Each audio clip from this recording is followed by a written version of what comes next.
everybody. I am Julie Altemus coming to you live from Studio USA right here in Colleyville, Texas, where we are DFW Real Producers, the top 1%, 1 to 2% of the entire DFW Metroplex, honoring agents, featuring their stories with the top business partners that are vetted in the DFW Metroplex. We have exclusive events, a monthly magazine, all to honor by connecting, elevating, and inspiring the best of the best in the DFW Metroplex. And so with me today, I have Tyler Edwards with Black Tie Moving, and we have Cliff Freeman with eXp Realty. And so these are my guests today, and I cannot wait for you to learn a little bit more about them. So if you would, men, would you please tell me a little bit about who you are and what you do?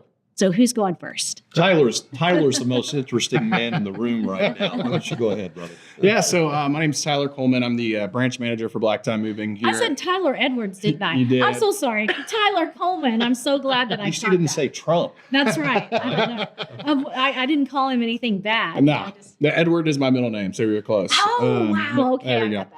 that. But yeah, Tyler Coleman. I'm the branch manager for Black Tie Moving here in Dallas, Fort Worth. Just doing intros or? Yeah, so tell me a little bit about what you do. Yeah, so I'm the branch manager for Black Tie Moving here in Dallas, Fort Worth. We're a full service relocation company. Whether you're going across town, across the country, we have a solution for it. My main role here in Dallas, Fort Worth, obviously I oversee our operation at a kind of a higher level, but business development, going out, sponsoring events, real estate brokerages, diving deep into meeting realtors, learning more about them and their business, and just seeing how we can add value to it. So I love that. A lot of people love y'all. yeah, A lot of people love y'all. we do our best. We get a lot of good feedback. We love him. Yeah. He's Appreciate amazing. that. Yeah. I'm Cliff Freeman. I'm the team leader of the Cliff Freeman Group. This is a team we put together about 5 years ago. After I joined, I moved from being an independent broker to eXp about 7 years ago. We built the team.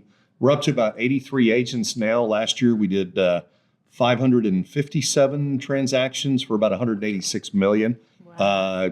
We got really blessed and just very fortunate.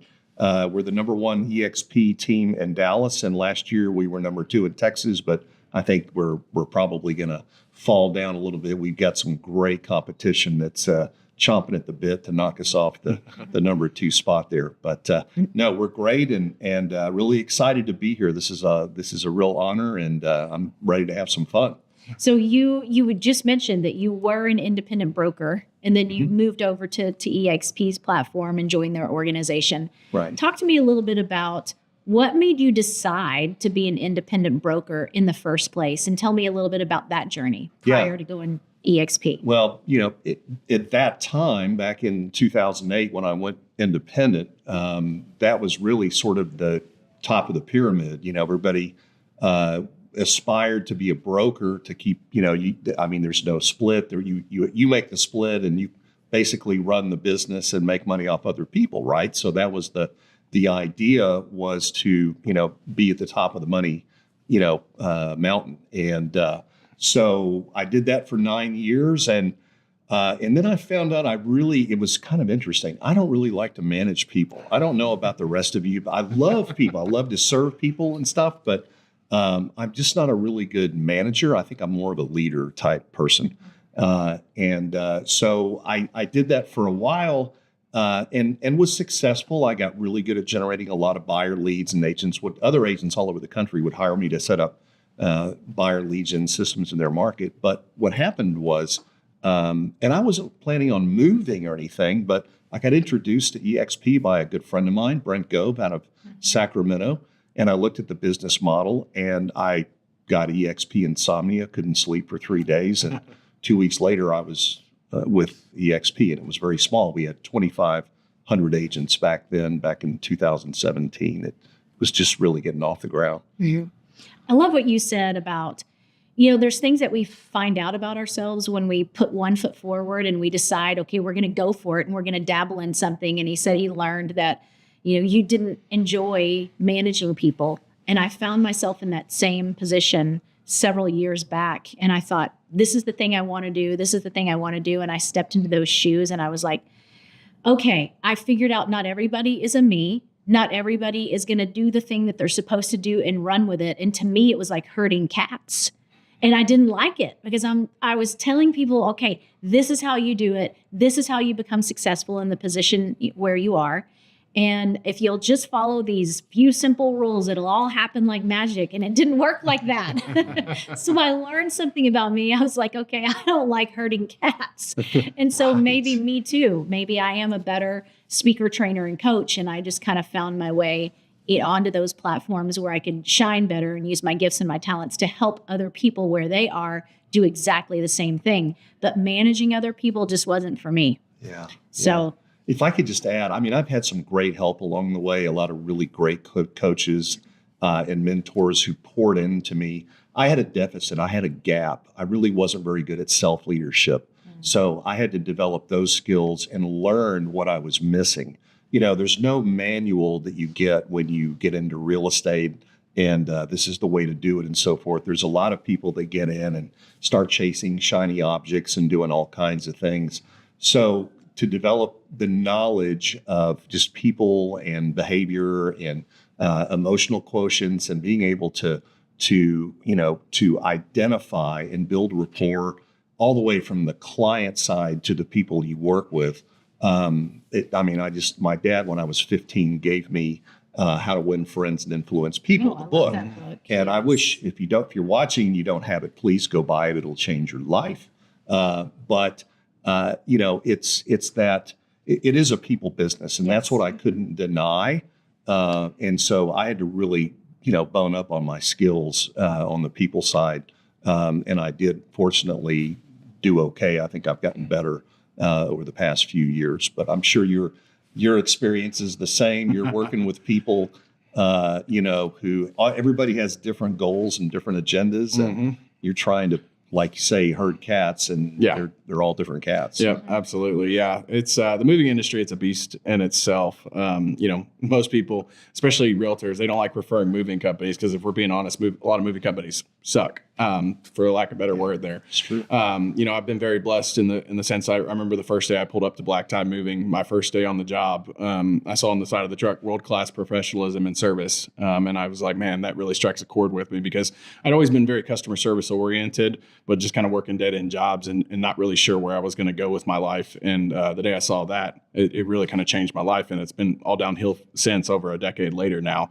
But yeah, it's hard, especially in an industry when you have to find guys that will provide the same customer service that you would to a client in a very tough job, especially in the middle of the Texas summer heat. So I totally understand where y'all are coming from when you're chasing cats. So talking about chasing cats. I was just going to ask you, and you kind of touched on that a little bit, about some of the most challenging aspects of your job. And you mentioned just a few, but are there others? Yeah. Kind of touched base on the, expecting guys to come in and have that customer service level that you have. Yes, ma'am, no, ma'am, yes, sir, no, sir. Really just going above and beyond, especially when you're dealing with, difficult clients. I used to pride myself on dealing with difficult clients because I started on the trucks. I was on the trucks for almost 2 years full time. A lot of guys don't have the patience or temperament for that. And something you just kind of have to coach them up on and train them on and just let them know, like, hey, we're here to service these clients at the highest level. And we just need to do whatever we can to go above and beyond. And that's really how we built our reputation. Staffing is a really difficult, let's kind of touch on that as well, but staffing is a really difficult thing in the moving industry because not a lot of people want to move furniture day to day, especially in this Texas summer heat that we have right now. Those are kind of the big ones that I see in my industry. Every day's new, every day's different, and there's always new problems coming up. You just got to do what you can to solve them. I don't like to look at problems and pander on them or worry about them. If there's a problem, there's got to be a solution for it. So that's really what even if it's not one you like. Yeah. So what's the story behind Black Tie Moving? Yeah, so Dustin Black, the owner of Black Tie Moving, he grew up in Memphis, Tennessee. His father owned a moving company. And so Dustin spent many days on the back of that moving truck. And Dustin moved to Dallas-Fort Worth in his early adult years. And him and his wife were, I believe, buying their first house. And they had a terrible moving experience. And Dustin had been in the mortgage industry for a number of years at that point in his life. His home got destroyed, his furniture got destroyed. A lot of the guys couldn't communicate them as they weren't English as a first language, which, nothing wrong with that. Whatever, those guys got to work too. But if you're moving somebody's precious household goods, you got to be able to communicate with them and know where things are going. And he just had this bolt of lightning strike him. He's like, man, I can do so much better than this. So what he did was just go after clean-cut, well-spoken professional individuals to come in and work. And moving's not rocket science, right? Anybody can learn how to move furniture. So he targeted those, clean-cut, well-spoken, customer service-oriented individuals to come in, paid a much higher rate than the moving industry was paying. More than 99% of moving companies were paying, just to kind of attract those guys to come in. And after that, man, it really just obviously he had a bunch of relationships with realtors, real estate agents. Being in the mortgage industry, and once he started the company and he, instilled the training and the customer service and all of that into the guys that he brought on, it really just kind of took off. And now we have 13 different offices in 10 different markets. So wow. It's grown like wildfire. I remember when I started, we had 2 trucks and 7 guys. And now here in Dallas, I think last weekend we ran 27 trucks and almost 80 guys. So that's just here in Dallas. Trucks. Yeah, it's wild when we get up to that number, but I couldn't do what I do without my operations manager. His name's Corey Tucker. He started with us on the truck, same as I did, and he really just kills it day in and day out. He's been with us for 8 or 9 years now, I believe, and he's got the toughest job in the industry for sure. Really wrestling in those guys and making sure we're putting out schedules, making sure all of our trucks are readily equipped, all of our trucks are getting serviced, all that type of stuff. So he's got a really tough job because he's really more so in the trenches with the guys, more so than I am. I'm there at a higher level to assist when and if needed, but he's really the director of the show from the scheduling and dispatching aspect of things. So how did he come up with the name Black Tie Moving? That's a good question. Obviously his last name's Black, but I never seemed to ask him that. I don't recall asking him how he came up with that. It's great branding. I love our logo. I love the brand. It's incredible. I can't believe I've never asked him that before. I just always assumed. Ask him, then you can tell me later. Yeah. I'll share it with people. But Cliff, for you, so we just talked a little bit about some of the challenges in the moving industry and specific to Black Tie Moving also. But I want you to share with our audience today just some of the challenges that you've had in your personal business and how you were able to overcome some of those challenges. And if you could go back and do it all over again, would you change anything? Well, that's a great question. The challenges of this business, every day is a challenge when you wake up. But when you're trying to build a team from scratch is essentially what we did when we started, putting the team together about 5 years ago. You have to put all the structure around it. Then you have to worry about the agents. But it's hard to do because you can't hire half a person if you only need half a person. You got to hire a whole person, and then if writing all of the processes and documentation and stuff. The best thing that I did is I hired some great talent, and our chief operations officer is pretty much the integrator. If I'm the visionary, she's the integrator. And so I can have these great ideas and great thoughts and just hand it off to her and it gets done. So I think that is absolutely, if you're an entrepreneur and you're looking at this business, the visionary, the CEO, really sees where things need to go, and then they've always got somebody behind them who's really good at the details and execution and that kind of thing. That's not my deal. I learned that before, and so it's a team in the literal sense. My family works in the business, which is great. We've overcome a lot of things. We had the market in 2008. That was one of the best times for me, when the market, anytime there's volatility in the market, a lot of people say, like right now, we've got an inflection point, here in this market, days on market's getting extended. 54% of the homes listed in Prosper had price decreases. I just live in Prosper. But, there are changes coming. And 90% of the people that are in the business today didn't live through anything like 2008 or even the 80s. I'm fortunate enough to have been alive that long, And I did an interview with the Wall Street Journal 2 weeks ago talking about the similarities between this market and the the market that we had in the 80s. So you really, I had personal problems. We all have personal problems, loss of loved ones, financial problems, marital problems. I mean, you just name it. We all tend to have, issues in life. It's just, it's a lot more fun on the roller coaster than it is on the merry-go-round. But, you just persevere, you learn, you pick yourself up. I wear sunglasses at night just in case the sun comes up. I want to be ready. It reminds me of that 80s song. I wear my sunglasses. That's where I got it from. Right. I'm like, hey, Corey, whatever his name is, Corey something. It's a great song. You remember that? Oh, yeah, of course. I was born in the 70s, but I, grew up as a teenager in the 80s. And I don't know why, but to me, it was the best decade ever. Yeah, it was. It was the best music ever. I was just going to say, my wife had a bikini party for the neighborhood wives this last Wednesday. And first thing she says, would you please put on the 80s hits on direct TV so we can have some music? I mean, it's great music. I don't know why. It's uplifting. It's fun. A lot of it was European. And then the other side to that, if it wasn't European, it was rock. So it was like your Van Halen and your Boston and your, all these people. I'm probably dating myself now. But anyway, it was all those people. And the rock and roll was good. And it was pretty clean. It was. Pretty clean. Yeah. Now, I first of all, rock is it's just, you never really hear it a whole lot on radio anymore. And then when I do hear it from the young people, it's that screaming rock and roll stuff, and it doesn't have good words in it. And it's right. something like screaming. Yeah, kind of stuff. It's not good. I mean, things have changed so much. My mom was in the real estate business with Ebby Holiday back. Yes. Many of you may be familiar with the little White House at Preston Road and Northwest Highway. Well, she was there. It's iconic. June Feltman and Ebby, was in and out of there all the time. She had an office there. And so I often joke with people that I was born in the business, that my mom was out showing a house and her water broke in the middle of the showing and I had to go to the hospital, and that's when I was born. Not true, but don't let the facts get in the way of a good story. So anyway, no, I was very much introduced to the real estate business at a young age and saw it was fascinating to me. I was blessed, grew up very middle class. But my parents, I was an only child, and they wanted me to go to St. Mark's, and it was expensive.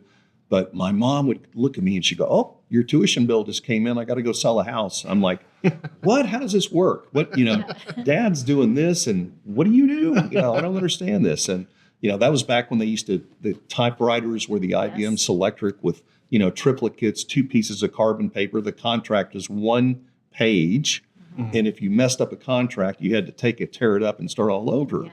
This is before whiteout and all that. At least I had whiteout. Yeah. But anyway, again, back to the challenges. I when I talk to young people today, and I coach and train and try to inspire young people, the thing is that if you don't experience the tough times in life, you don't really have an appreciation for the things that are good. Mm-hmm.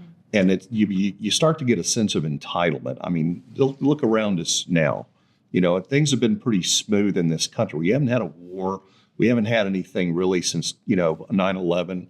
And people get complacent. They get a little bit, I don't know, just, like it's all about me and all that sort of thing. There's a great book I just finished called Unreasonable Hospitality. And when you were talking about how you guys have a standard of service that, and when Mr. Black wanted to start the company, was because he had such a poor experience, he wanted to exceed it. This book is really great. If you haven't read it, it's definitely one you want to get. But doing things above and beyond what's expected are things that will propel you so far ahead of the competition. It's those little surprises, the little neat things that you do for people. So we have customer service with our group is, we break our heads trying to figure out what we can do, to make people feel really special. I mean, we have we have a custom moving van and that sort of thing. And, we supply all kinds of assistance from people list houses, from handymen to designers to everything else. And it's just, how do you make that experience just so outstanding that, people have to just be blown away by working with you. And that's what I think differentiates what we try to do, compared to most people out there. So I'm not interested in growing the team any bigger. I really want to focus on what we have and just continue to raise the bar. It's so true that if you just give back and add value and give back, that is always going to come back to you tenfold. And the referrals are just going to keep increasing and increasing because you've given clients at the end of the day the most top-notch, awesome customer service and added value to people. And you just can't go wrong with acts of kindness and adding value. So Tyler, for you, I want you to talk to me about, and this could be business or professional, but what is something that is really, really important to you? Your huge why you do what you do, whether that's in your personal life or your professional life, that just keeps you moving forward? Man, that's a great question. Immediately, as soon as you asked me that, I knew what it was. My wife's my family. I've been married now for 2 years. I actually met my wife up in Nashville, Tennessee. Whenever I went up to that, we opened up an office up there, and Dustin Black, the owner, asked me to move up there to help him open up that office. And fortunately, I did. I said, yeah. So I left Dallas, leaving everything I'd ever known, to go up to Nashville, Tennessee, open up that office, and ended up meeting my wife up there. We've been together now. It'll be 7 years in October. Got married a few years ago. We have a 3-year-old at home, and we just had our second son. He's just turned 5 months old the other day. So, just really being able to support and provide for them is one of the biggest things for me. Being able to let my wife stop working. She after we had our second son, she quit her job, and she wanted to be a stay-at-home mom and spend those early years with our boys. That's really that's life-changing. Because before that, our first son, we weren't financially in a position for her to leave her job because she had a really great job, made really good money. And just being able to let her stay at home, be with our boys as they grow up in their very early on years, that's nothing short of amazing. And just seeing all the stuff that she gets to do with them and be with them and teach them and making sure that they're ahead of the curve whenever they're getting ready to go to grade school. That's really it. So of course, obviously that plays into, business as well, because I have to do well from a professional aspect to make sure that I can provide and make sure that, us losing her income isn't going to wreck any type of lifestyle that we currently live or wanting to live moving forward. Mm-hmm. So what do you want your boys to know? You're on the other side now. You're an adult, you're adulting, working for a great company. And now you have these 2 young men that you want to pour your life into and your knowledge and your wisdom. What do you want them to know? That's the most important thing to you. For me, I didn't go to college. After I got out of high school, I was like, I'm so done with school. I don't want to go to college. And my mom, she passed away when I lived in Nashville back in 2018, very early 2018. She used to tell me, she was like, hey, if you're not going to go to college, find a company that you can get in out the bottom floor and work your way up. Find it something, make sure it's a company that you believe in, you can stand behind, you're proud to work for them. And so I think that's a really big thing for my sons. Like, hey, if y'all don't want to go to college, you don't have to go to college. If you want to go to college, I'm pretty sure we'll be able to pay for it, and you can go to whatever college that you want to go to. But if that's not the road you want to go down, you don't have to go down it. And just no matter what you do, have intention with it, and whether it's in the customer service field, doing labor, whatever it is, just make sure you give it your all. And that's kind of what landed me in the role that I'm in today. Is just, I gave it my all. I'm proud of the company that I work for. I got in at that ground level and worked my way up. I was on the back of those trucks for 2 years, and me and the way that I served our clients, the customer service that I had, the hard work ethic, all of that stuff brought me to where I am today. So I know if my sons have that instilled in them, they can, the sky's the limit for them. They don't have to go to college, which is what, a lot of times you hear nowadays. It's like, you got to go to college, you got to get that 4-year degree. And, I have friends now that I went to high school with, they went and got a 4-year degree. And they're either not using their degree for what they went to college for, or, they're not doing anything with their lives. Yeah, exactly. So they're definitely in debt. I agree with you on that. I did go to college, and, but I agree that it's not for everybody. And I think you can take classes that you really want to know a lot about, like how to have a small business or some entrepreneurial courses that you could take at college, or even some accounting, especially if you're going to own your own business. There are some things that you can take to sharpen your skills, but you don't have to take history all over again. Yes. You don't have to take algebra all over again. If you know that you're never going to use algebra. And for me, that was absolutely the case. I came out of the broadcasting field. I was a broadcaster for 15 years, and a news anchor and a news reporter does not need algebra. And yet it was the hardest thing for me to pass. And I could only pass it with a tutor for 2 years. I had to have an algebra tutor.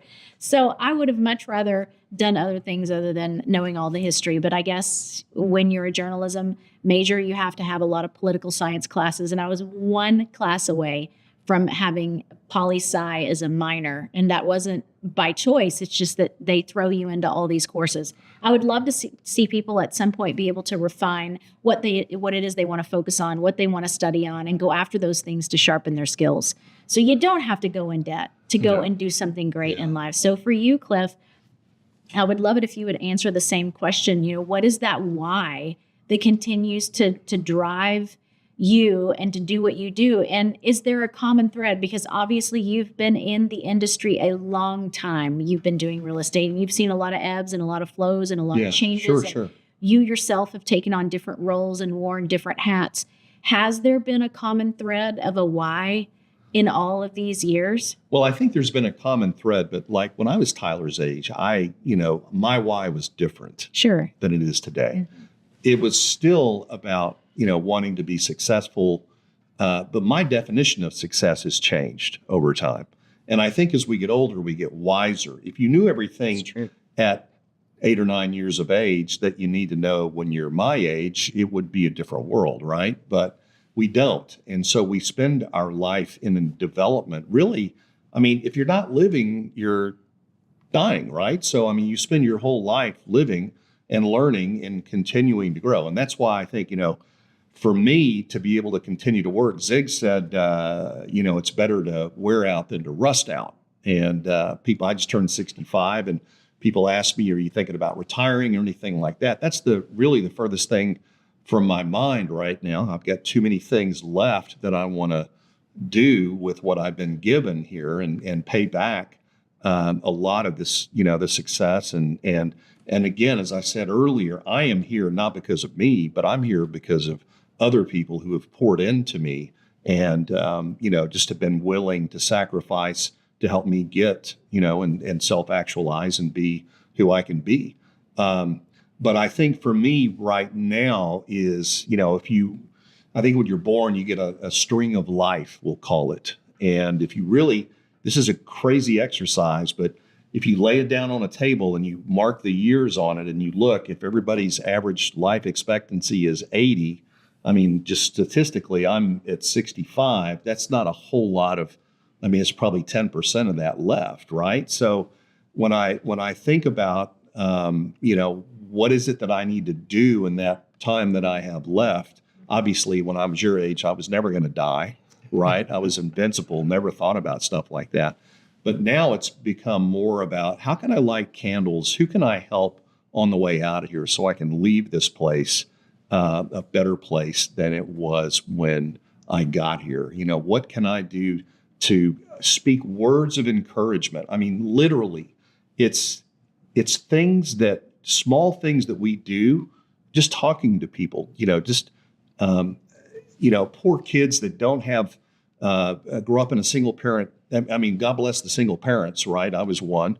But for kids that don't get the benefit of having somebody as a role model, who were the role models today? When I was growing up, it was John Wayne. We had some serious role models, right? Big, I don't know. Mine was people. Eric Estrada. Eric Estrada. Eric Estrada. Oh, Chips. Well, Chips. Yes. Yeah. No, I say that facetiously because I just thought he was really good looking. I know you don't know who that is. Yeah. Oh, You'll be going to look him up now, aren't you? Yeah. But is like Britney Spears, is she a role model? Do I want my daughter to, grow up like her? I love her to death, but We just don't have enough people pouring into other people right We now. don't. And we for don't. me, there's nothing more satisfying that gives me a feeling of peace and contentment than to see something that I spoke into somebody. It may take years for them to, for it to grow into anything, but just to see people start to achieve their goals and get what they want to be, and then also get a better understanding, help people figure out what their why is, because that why is the most powerful thing. Should be the drive. motivator. Yeah, I mean, you remember A Purpose-Driven Life. What are we here for? And if you don't know, Simon Sinek's written some great books on find your why, and he's got great videos on it. If you haven't done that yet, you might want to, because there's nothing more powerful. There's no drug, no nothing you can eat, drink, smoke, whatever, that's going to compare with having that power within your mindset, and it's just very, very motivating. And so that's for me now. Again, it's really what kind of a legacy can I leave, and I want to be remembered for a long time. I don't want to be forgotten about, and I want to do something meaningful that is going to help people for generations. It's gonna last. Yeah. I love your string analogy, because I don't know what it is. I do. It's an age thing, because you start reaching a certain age and you're like, wow. And this has just started happening to me in the last several years. Have I done everything that I was supposed to do? Well, the answer is no. Obviously, I'm still alive. So if you're still alive, there's still purpose and things that your assignments that you're supposed to fill and do. And I've heard the string analogy before, but I haven't thought about it in a long time. And for me too, I'm getting a little closer to the end of the string. And I'm thinking, have I run my race? I ask myself that all the time. If I were to die and go to heaven today, am I going to stand there and be proud of what I did, or be regretful at the things that I missed? Mm-hmm. And so I love it too when you said that your why changes. For you now, Tyler, you're very much in the middle of being a brand new dad, and having these little people that you're responsible for that are going to grow up. And I now have a 21-year-old son, a 23-year-old, and a 26-year-old, all boys. And I just said to them, one of them recently, I said, there comes a time now in the season where we are that I'm not a parent to you anymore. I'm really more like a coach. It's my responsibility now to help you figure out when you move to turn on your electricity and your water, and to help you do all those things. And we're not talking about grades and toys anymore.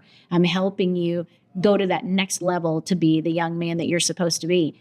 And so now that we raise up our children and they're kind of out of the house and they're flying the coop, now I feel like it's my responsibility now to turn my focus on the world and do things out there, when before I felt like my mission was between my four walls. Right. And so now it's for other people. And I am filling that teacup now, and travel all over the United States and speak to people with motivational and inspirational messages based on my past and the things that I went through that I can turn around now and help. You've probably seen that picture with, I think it's a person under the water, but you don't see the person. You see Jesus's hand reaching, supposedly, or God's hand, however you want to look at it, reaching through the water and pulling somebody up, but you never do see the face. It's just a popular print and painting that's going around now. And that's my why now. Yeah. To what you were saying, pulling people from over there up here, and come up here. We know the way. We know we've got the wisdom and the years behind us to do it. What's really this? You'll love this. The statistics in the real estate business are not pretty. They're not. About 88% of people who get their license fail to renew it. Yes. That means that only about 12% go on. And of those 12, most of them don't make enough money to call it a career. And probably 2% make $150,000, $200,000 or more. And so when I have a new agent, wet behind the ears, fresh out of real estate school, call me and ask me about my team and what we offer and all this sort of thing, it always causes me to look back and realize how lucky I was to have had those people again in my life, because coaches are so important. You look at any top athlete, golfers, Scotty Scheffler, Jordan Spieth, football teams, coaches. There's mindset coaches, golf. There's swing coaches. There's putting coaches. There's coaches for everything. Yes, sir. If you want to be successful in anything, you've got to have somebody there who can help you, coach you up, mindset, especially in real estate. And if I could just speak to the audience here for a second and just say, look, if you've never invested in a good coach, do it today. I don't care if it's your last $1,500 on your credit card. If you want to if you want to be a success and really kick some butt in this business, you've got to have the proper help. And your broker's not going to do it for you. You've got to go out and you've got to invest and align with somebody who is going to pour into you, hold you accountable, and make sure you're doing the things that you need to do to be successful. Like I said, it's very hard if you're a young agent trying to lead generate in your business.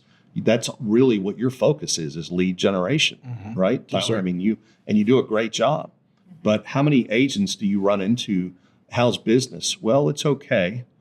Okay, well, how much have you prospected this week? Well, I was on Facebook for about 4 or 5 days straight. Yeah, days straight, right? Yeah, and what were you doing? Well, I was just, making a couple of posts and, doing I was this and liking doing that. people's posts. It's like, okay, how many open houses did you hold? How many phone calls did you? How many, people did you go out and grow your sphere by? How many referrals did you get from affiliates? I mean, come on, there's things you need to be doing, and a coach is going to keep your nose where it needs to be pointed. True. Yeah. And you won't be chasing the squirrels. Like Cliff was saying, coaches for everything. There's coaches for everything. And I have some in my life too right now, because I'm trying to get from point A to point B. Do you have anybody that's a mentor to you in life, whether it's work or professional, that really has been an influence? Yeah, I've been really blessed, especially, just working for Black Type in general. Dustin Black, the owner of our company, he really poured into me for those first few years that I started working with him. Right about the time I got my promotion into operations management, Jonathan Caldwell, our CEO, he came in and became the COO, and he had a bunch of years in military, police background. He was, I believe, a SWAT sniper. So he's just literally one of the biggest, he's just total certified badass. I hope I can cuss on here, but he came in and take it out if not. he came in and he's very level-headed. He's been a part of some really crazy situations, and he's very level-headed, and he's really poured into me over all these years. He's one of my biggest mentors, and he just actually moved back from Nashville, Tennessee, where our corporate office is now located at. So his office is literally right next door to mine. So anytime there's a question, any concerns, anything I don't know an answer to, whatever it is, I can just literally peep my head through his door and say, hey, JC, what do you got for me? I love that too, because, oh my goodness, if you've done all that stuff overseas and you've seen what you've seen, and you've seen a lot of bad and a lot of death and all that, at the end of the day, moving somebody is a piece of cake. Yeah. Changing a toddler's diaper is a piece of cake. Yeah. Watching your toddler throw a fit on the floor is a piece of cake. So to your point, when we were talking about the challenges and not regretting those things, those hard things make us who we are today, build us up for the next thing, because it's not all pie in the sky. If it wasn't effort and challenge and trial and backsliding sometimes and picking ourselves up and putting ourselves back together, we don't climb to that next thing and that next thing. And then by the time we get to the end of our life, the wisdom that we've gained that we can turn around and help other people with, I think is one of the most important things that we can do while we're here. Absolutely. Yeah. My parents used to talk about character building. Yes. And about how those experiences, just brush it off. It's just character building. Don't worry about it. It's and okay. and it's about how you think about things. The 5.5 inches between our ears, it's ours. We own it, and it's the most important piece of real estate that we could ever own. Absolutely. And if you don't put, it's the old garbage in, garbage out thing. And if you're not pouring the right stuff in, reading the right stuff, listening to the right stuff, and you can put music in there and everything else you want to, but you're a function of your belief system, and you are born with a belief system. Yes. You sort of inherit your parents initially, and then you develop your own. And if your belief system is not helping you move towards success, then you might want to think about that. And again, that's where I have a coach that has helped me, all through these building years, the messy middle with the team when, I was running around going, oh my gosh, how am I going to get all this done and all that done?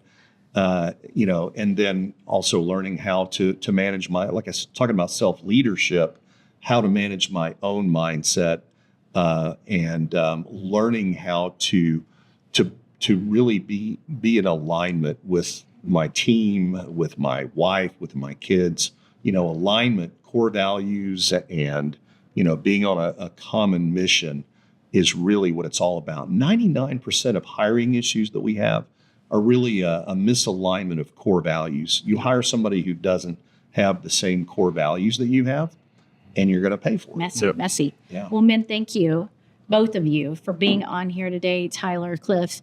And as we close out, are there any last words of wisdom that you want to give anybody out there and contribute in some kind of way? Just, do whatever you do in life, and this is something my dad taught me. My dad was my high school football coach growing up, he's my coach all throughout. So whatever you do in life, if you take care of the little things, the big things will take care of themselves. And that kind of falls back on what you were talking about earlier. Read the book, hire the coach. Just take care of all the smaller things, and all the bigger things will fall into place for you. Just make sure you're prospecting. That's a big part of what I do, big part of what real estate agents do. Yeah. Make those phone calls, follow up, whatever it is, that goes into your career path, whatever it is that you do. Just take care of those smaller things, and those bigger things will take care of themselves. So. Oh, I love that. Yeah, that's great. I have a favorite Irish saying that goes like this: love many, trust few, and paddle your own canoe. This is a t-shirt. And really what that speaks to me about is, love everybody and trust, but verify. There's a lot of evil out in the world right now, and we're so naive in so many places, social media, just everywhere. There's stuff trying to grab our mindset and our thoughts and our minds. And have your own thoughts, be in control of yourself, and be responsible. Paddle your own canoe. Don't expect somebody else to do it for you. The difference between somebody who's the best, successful people are not special. They just work harder than everybody else. That's really what it is. And if you haven't experienced being the best at something, find something that really motivates you and you're passionate about, and be the best. And it's an amazing feeling to be number one, whether it's, in sports or work, or be a number one dad or a number one child or whatever. But, just try to excel and once you experience it and you can feel the reward of that success, and then being able to help other people achieve that, it's really a wonderful thing. I agree. Yeah. Thank you both so much for being on here. I can see why, and hopefully everybody else in the audience can see why they are the top 1% to 2% in the entire DFW Metroplex. Agent and vetted business partner. Obviously, a lot of people love Black Time Moving in the community. And I got to throw a pitch in here. These guys are freaking amazing. Okay. They really are. And I don't, the risk of me giving an endorsement or referral, I'm not afraid to. These guys are unbelievable. So if something happens, you can call Tyler. Just kidding. That's not true. Anyway, thank you for being on the show today. Yeah, you're welcome. Thank you. This has been a real pleasure. And gosh, you're wonderful. You can really tell you've got a background in this